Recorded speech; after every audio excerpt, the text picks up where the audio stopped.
Ассалаумағалейкум құрметті көрермендер. Сіздер Романның қаражатты қазақша YouTube арнасындасыздар. Мен бүгін Mitsubishi машинасының жасалу барысын сіздерге көрсететін боламын.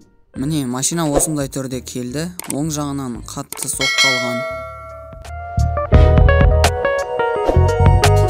Бірінші жұмыста есікті шешіп алудан бастадық.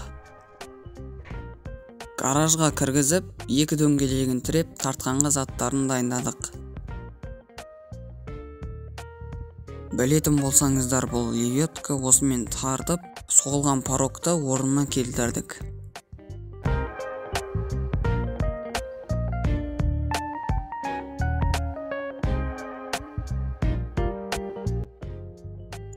Бұл көліктің иесі бізге шіріген жерлеріне осындай қаңылтыр салып беруімізді өтінген болатын. Біз қаңылтыр тауып, кесіп, сваркілеп қойдық.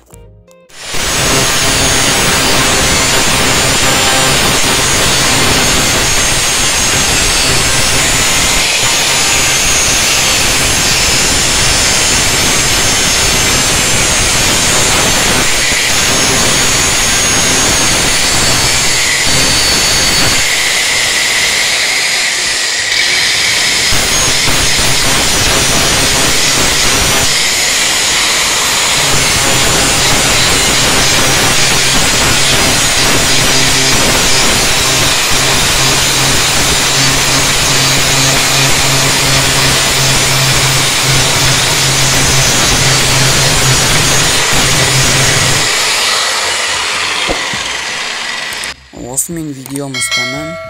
Видеоны сағарына қатыр келіп, лайк басып кетейік.